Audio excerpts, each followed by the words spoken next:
Janice Jr., the hits of Tanokin Torio, Shonentai, and Hikaru Genji brought a flood of boys who wanted to join the Janice agency.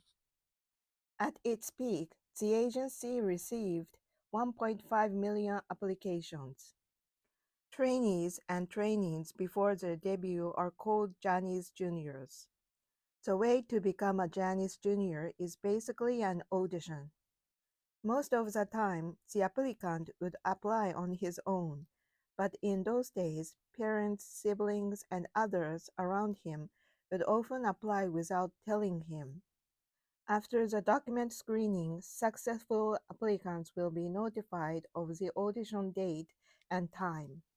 Auditions were held at the agency as well as at television stations, rehearsal rooms, at concert spaces, and wherever else Johnny Kitagawa went. The audition will consist of a practical skills assessment and an interview. The number of participants each time may vary slightly, but the pattern is usually about 100 to 200 people.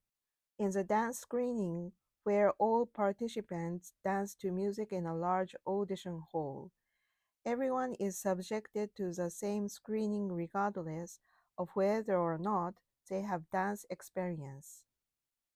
It seems that before his death, Johnny attended almost all of the auditions.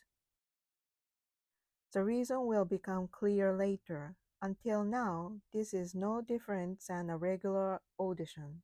Johnny sometimes used a unique method of auditioning. Auditions were held at the TV station's lesson hall one year. A small man arranges pipe chairs in the hall. The boys who applied for the audition enter the room one after another, but the man arranges the chairs without even looking at them. The boys gathered at the appointed time, but the audition didn't begin, so they sat in their chairs themselves. A boy asks a man, "Is Mr. Johnny here yet?" But there is no answer. The man bought and passed out enough drinks for the number of boys who were thirsty. When the time was right, the man said, "The audition is over." The surprised boys asked, "Where's Johnny?" they asked. The man smiled and said, "I'm Johnny," he said. The boys were stunned and asked, "Aren't you going to dance or sing?" Johnny replied, "We don't judge dances or songs in advance. Only those eye contact will be judged later." In the end, the applicants who passed the test at that time were a boy whose sincere smile left a lasting impression, a boy who helped pass out the drinks, and a boy who accepted the drinks and said the words "thank you."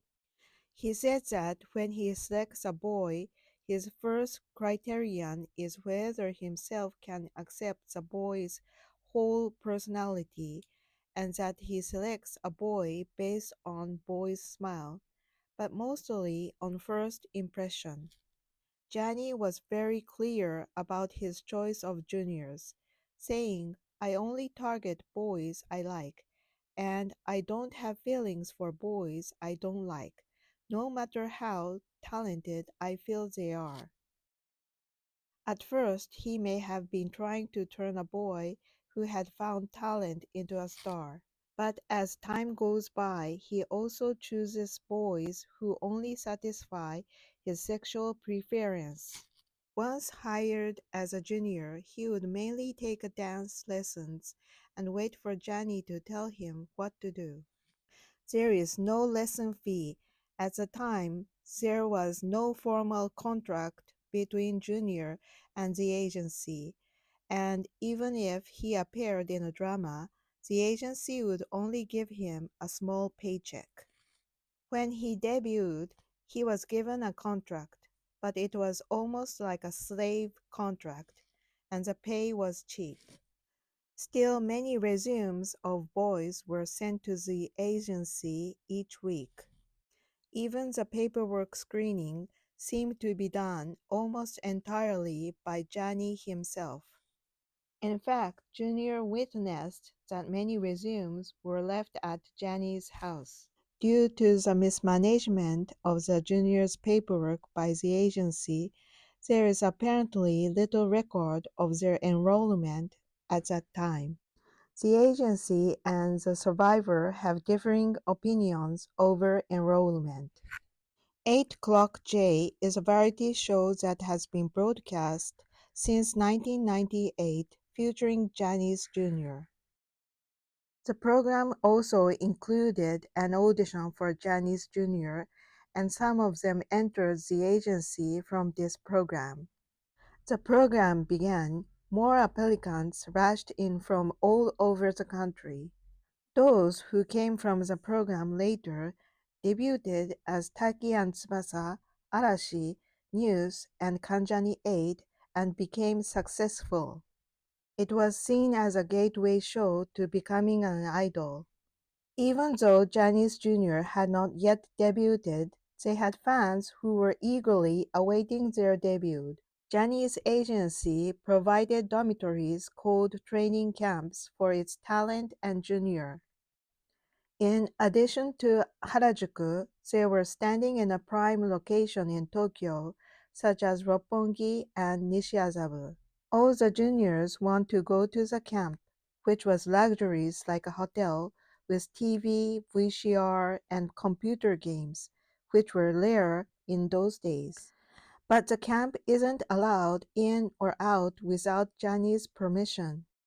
Many Johnny's talents spoke fondly of their days as a camp on television, and the inside was often featured on television and in magazines. Although it's not clear whether it was introduced at that time, the public overlooked an important fact. The camp included Johnny Kitagawa's home. Almost no talent has had any public comments about this, even though it's common knowledge within the Johnny's agency. It was later revealed that the president of the company, a person of absolute power, had often sexually assaulted Junior, who slept in the training camp.